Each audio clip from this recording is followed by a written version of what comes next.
Okay, let's get into it. You've brought us a fantastic set of sources today, really digging into ancient Egyptian architecture. Yeah, looking at how they designed and built these incredible structures. And specifically, the role mathematics and planning might have played. We've got some interesting bits about Luxor Temple too, right? That's right. It's a mix. We've got some heavy-duty academic stuff like Corinna Rossi's book, Architecture and Mathematics in Ancient Egypt, which is, really scholarly. Okay. And then we also have some perspectives from, well, people actually visiting these places today, like discussions from Reddit about Luxor, especially the sound and light shows. Ah, interesting contrast. So our goal here is to pull all this together, see what these different views tell us about how the Egyptians conceived and then actually built their monuments. Yeah, were they using strict geometric rules? How do they plan things out? What does their math tell us? And we'll make sure to flag anything specific the sources mention about Luxor Temple as we go, whether it's part of a theory or an example of their methods. Exactly. And maybe we should start with that whole search for the underlying design rules, because that's a big part of the story. Good idea. Let's dive into that search for the rule. It's fascinating how views have shifted over time. The sources mention that, well, before archaeology really took off, opinions weren't always positive. No, definitely not. You had figures like Quatremere de Quincy, a French architectural historian, who basically looked at Egyptian work and thought it lacked order. Order, meaning like proportions. Yeah, a system of proportions, Yeah. especially when he compared it to, say, Greek temples. He even sort of suggested beauty and taste weren't really their thing. Wow, that's quite a take. But clearly, modern scholars have a very different perspective now. The search for mathematical or geometric principles has been huge, hasn't it? Oh, absolutely. It's a major question. What principles guided the builders of the temples, the pyramids, all of it? People are looking for consistency. And this often comes down to specific shapes, doesn't it? Geometrical figures they might have used. The sources list a few key suspects. They do. Several triangles get proposed. You've got the classic 3-4-5 right-angled triangle, easy to work with, whole number sides. Right. Then the equilateral triangle, obviously all sides equal. And then there's this other one, sometimes called the Egyptian triangle, or an 8.5 isosceles triangle. Key point 5. What's special about that ratio? Well, it's the ratio of the base to the height, roughly 8-5. And that ratio itself is interesting. It's because it sounds a bit like... Exactly. It leads us towards the golden section. Yeah. That proportion, roughly 1.618, sometimes called the mean and extreme ratio. Okay. The sources point out it's close to ratios in the Fibonacci series, and there's a diagram showing it visually. It pops up in nature and art, but importantly, golden section is a modern name. The Egyptians wouldn't have called it that. Right, good point. And the sources name some scholars who champion the idea that Egyptians actually used these triangles and the golden section. People like Viollet-le-Duc, Badawi. Yes, Joyce Lawler too. Yeah. They were proponents of these kinds of geometric theories, looking for evidence of their use. How do they apply these ideas? You mentioned Luxor Temple earlier. Waller had a theory about that. He did. Lawler proposed something called mnemonic expansion. It's the idea that a shape can grow outwards but keep its proportions. Okay. And he applied this idea to the plan of the Temple of Luxor. There's a fetchman in the sources showing his interpretation, suggesting how a pattern related to the golden section might be embedded in the temple's layout as it expanded. So he saw Luxor's plan as potentially following this specific kind of proportional growth. That was his interpretation, yes, Yeah. a potential design principle.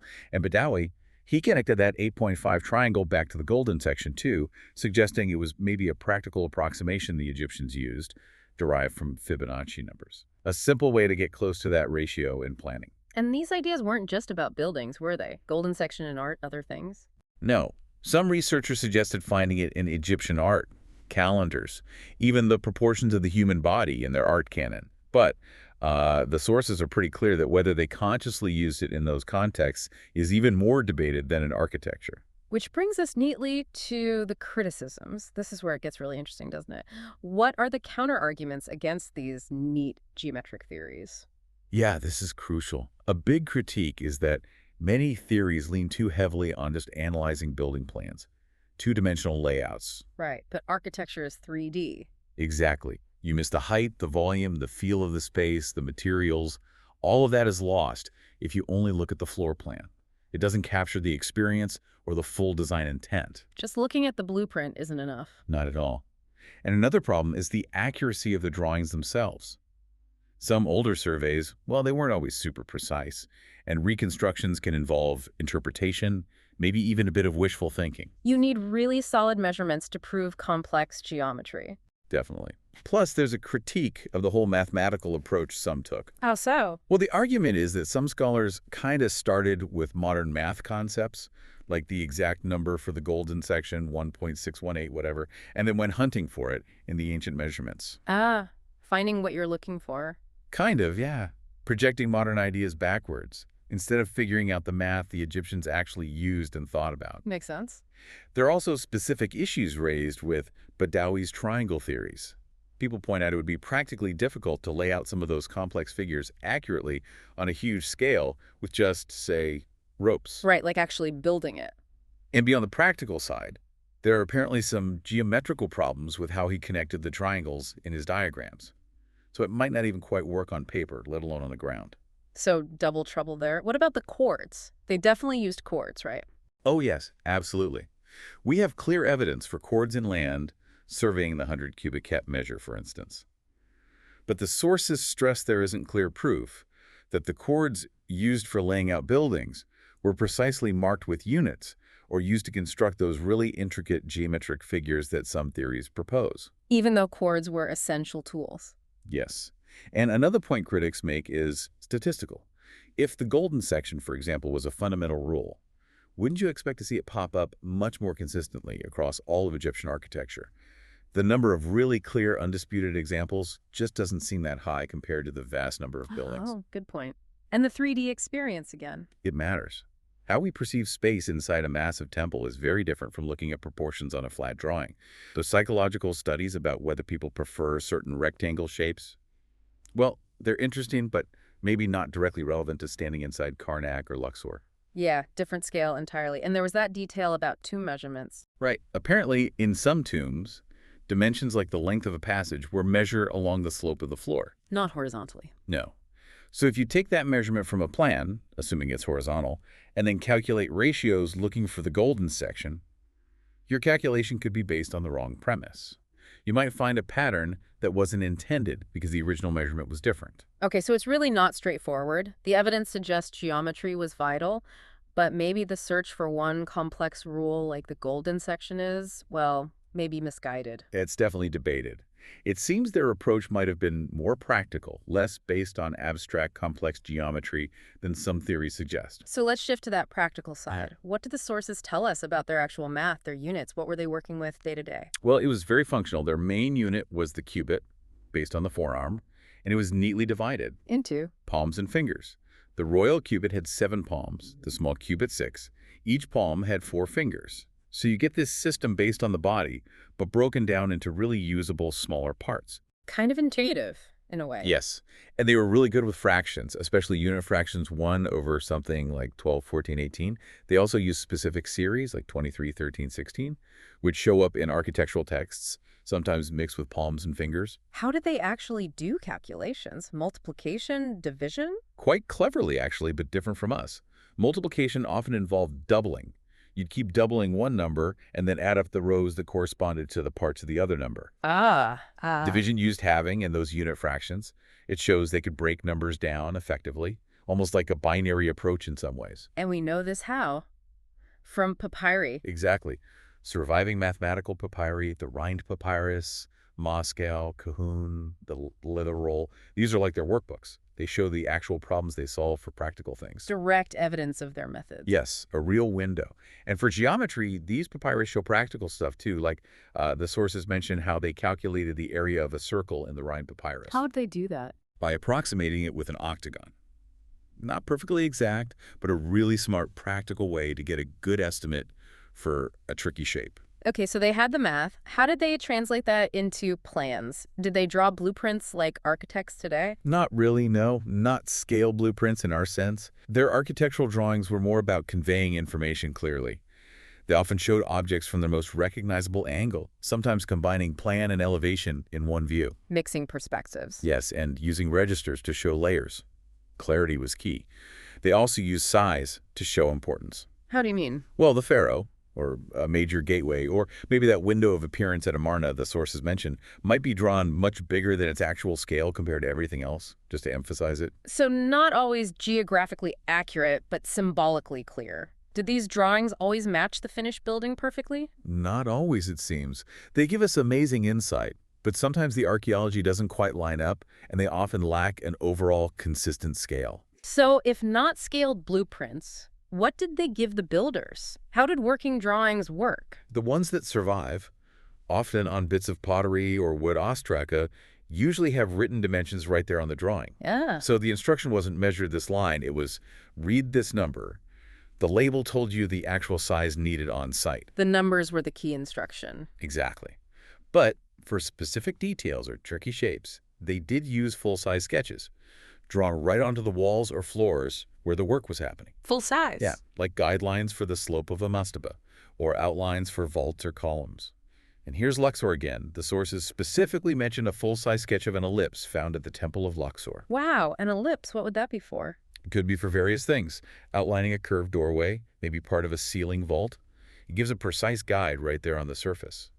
And these sketches often use simple units or modules, like fractions of a cubit, tying back to their practical math. Did they use architectural models for planning? Models have been found, yes, from places like Tel Yehudia, Toad. There's even a model of the step pyramid. Yeah. But the thinking is these were probably votive objects, offerings, or maybe rough visualizations, not precise scaled models used to guide construction like an architect might use today. They might show the basic shape, but probably not the exact measurements needed. Okay. What about tombs, especially the later royal tombs, Valley of the Kings? Do we have better planning documents there? We do seem to have more from there, yes.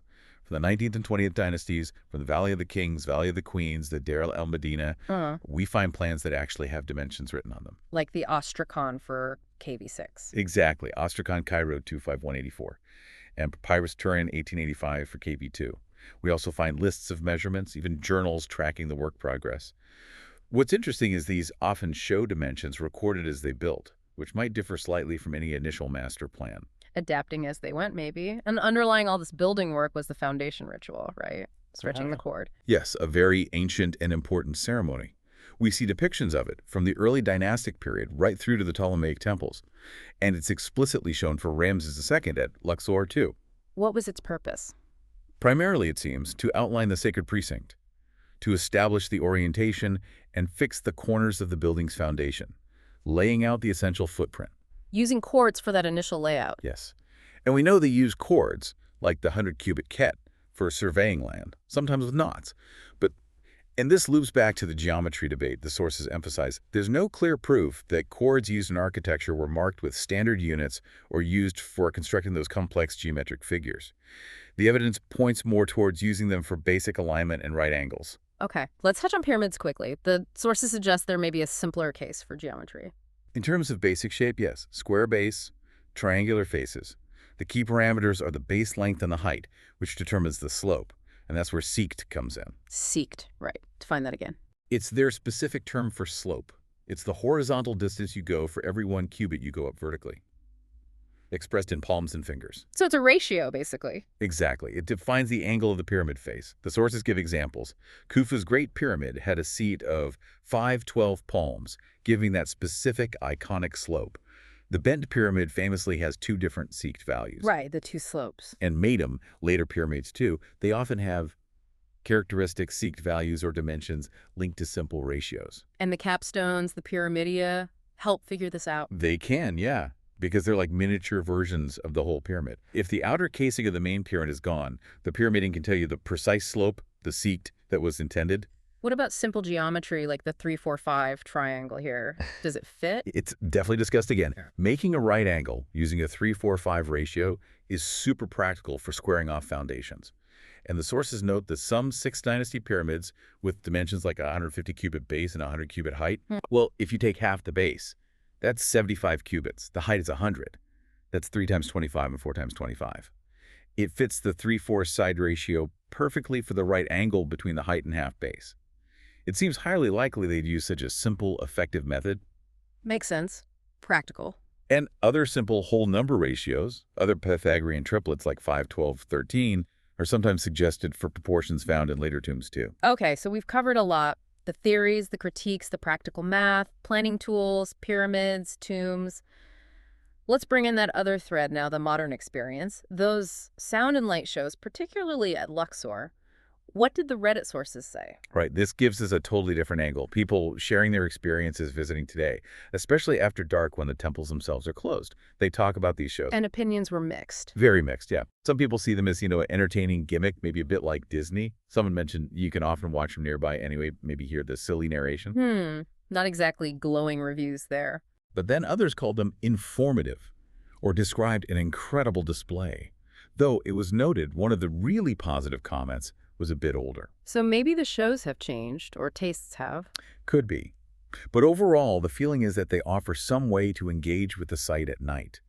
Using lights, lasers, telling a story about the place, it fills a gap, since you can't just wander through Luxor Temple with a flashlight after sunset. Okay, so looking back at everything from the academic arguments about geometry to the practicalities of qubits and chords, right down to modern light shows, what's the big picture? Well, it's undeniable the Egyptians were incredible engineers and very capable practical mathematicians. They had a working system of units, effective methods for planning and building. I mean, the results speak for themselves.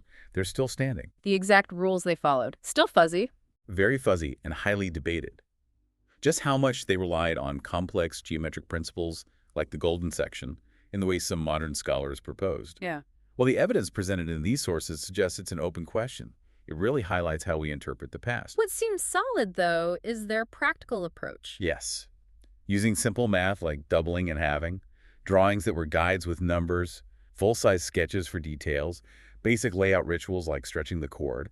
It paints a picture of skilled builders focused on getting the job done effectively. And for you, the listener, weaving together these different threads, the scholarly debates, the archaeological evidence, even the tourist experiences, hopefully gives a richer appreciation, not just of the ancient Egyptians, but also how we study and engage with their legacy today. Definitely. It shows it's an ongoing conversation, always evolving as we learn more or look from different angles. So here's a final thought to leave you with. Given how much our own modern perspectives shape how we look for patterns, what subtle, maybe profoundly simple design principles might the ancient Egyptians have taken for granted that we, with all our complex analysis, are still completely missing today?